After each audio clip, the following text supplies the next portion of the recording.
Isn't that a marvelous thing for a man to make a statement like that? That he started in on his problem or his objective where he could do something. And he said if he wanted to turn out a new model, if he wanted to turn out increase his production, he immediately put his mind to work on the plan through which he could do that. And he never paid any attention to the obstacles because he knew that if his plan was sufficiently strong and definite and backed with the right kind of a faith, that the opposition that he might meet with would melt away when he came to it. And he said an astounding thing was that if you took that attitude of putting your mind behind the can-do part of every problem, the no-can-do part takes to its heels and runs. And I'm quoting his words. I could endorse everything that he has said because that's been my experience. My experience has been that if you want to do something, you'll work yourself up into a state of white enthusiasm. Go to work where you stand if it's nothing more than drawing a picture in your mind of the thing you want to do.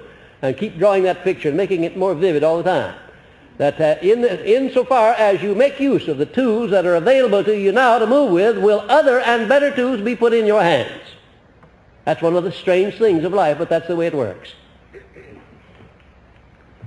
Public speakers, teachers, can express enthusiasm by control of the voice. Now, there's no doubt about that. One of my students was riding down to class with me this evening and paid me a very high compliment. She wanted to know if I had had any voice training or voice culture or anything of that sort. I said, no, nothing, not a thing. I said, I had a course in public speaking a long time ago, but I violate everything the teacher ever taught me about it. In other words, I have my own system. And she said, well, you have the most marvelous voice, and I often wondered if you hadn't had it carefully trained to impart the enthusiasm or the meaning that you want to impart with it. And I said, no. The answer to this voice that I have, is this, that no matter who hears it, or how inexperienced that person may be, or how much of a cynic that person may be, the person knows one thing, that when I say something, I believe what I'm saying. I'm sincere about it. And that's the grandest voice control that I know anything about. It's to express enthusiasm in belief, in terms of belief, as the thing that you're saying. You know that the thing that you're saying at the time is the thing that you ought to say and that will do some good for the other fellow and perhaps for you too. I have seen public speakers that march pranks all over the stage and run their fingers through their hair and stick their hands down in their pockets and go through all kinds of personal gestures.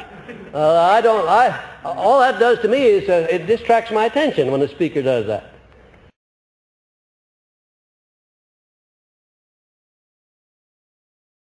I have trained myself to stand in one position. I never march around over the stage, and very seldom. I sometimes spread out my hands, but not very often. But the effect that I want to get is, first of all, with the sincerity of what I'm talking about, and then putting my own enthusiasm back of it in the tone of my voice. And if you learn to do that, you'll have a marvelous asset.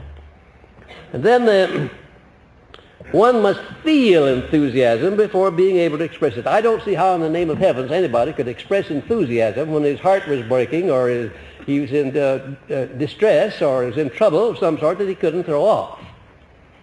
I did sit in a show once in New York where the star of the show came on and gave a marvelous performance, and she discovered about 3 minutes before she came on for her part that her father had just dropped dead. And you would never know at all.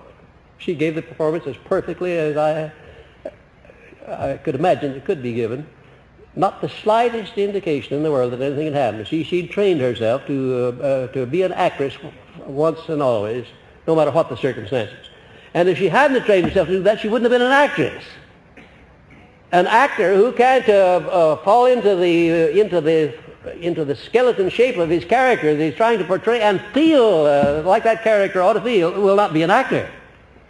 He may express the words, the lines that are written for him, but he'll never have the right impression on an audience unless he lives the thing he's trying to put across. And the really great actors in all walks of life, and they're not all on the stage, there are some of them in private life. The great actors in life are all people who can put themselves into the role that they're trying to portray. They feel it, they believe in it, they have confidence in it, and they have no trouble in conveying to the other fellow a spirit of enthusiasm. This enthusiasm is a mighty tonic for all of the negative influences that get into your mind. If you want to burn up a negative influence, just turn on a little enthusiasm. I'm telling you, the two can't stay in the same room at the same time. Just can't do it. You start being enthusiastic over anything, and I defy you to let these doubting thoughts or these thoughts of fear come into your mind while you are keyed up in the state of enthusiasm. And one should practice the development of enthusiasm in daily conversations and learn to turn it on or off at will. But you start in now, immediately, to step up the tone of your voice when you're conversing with other people, to put a smile back of your words, inject into it a pleasant tone, a pleasant feeling. Sometimes you can do that by toning your voice down, not talking so loud. Other times you can do it by stepping it up so that they can't fail to hear you and recognize what you're doing. In other words, learn to inject enthusiasm into your ordinary daily conversations, and you'll have somebody to practice on in every person you come into contact with. Now, this assignment I'm giving you about practicing on people that you come into contact with daily is a marvelous thing if you just stop and watch what happens to you when you start doing that. Naturally, you start changing your tone of voice. You'll go out deliberately intending to make the other fellow smile while you're talking to him or her and make that person like you.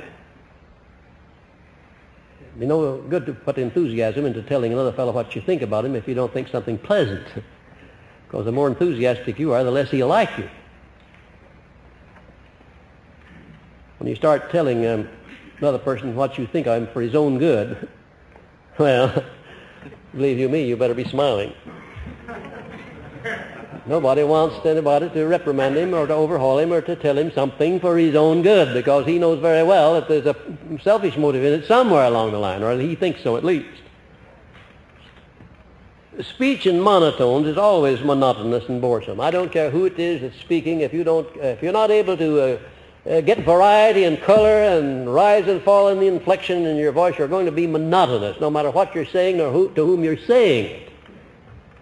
Just suppose that I came out here and talked in the tone that I am now and never changed my tone of voice, and even though I said exactly the same thing that I've been saying and didn't color my voice, do you think that I would get such a rousing cheer when I come on? What? No, of course not. Of course not.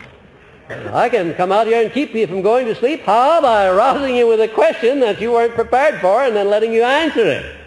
But mostly by getting some enthusiasm into my tone of voice.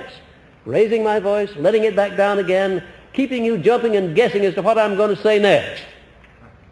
That's a good way to hold an audience, so you won't be loud. Keep the audience guessing as to what you're going to say next.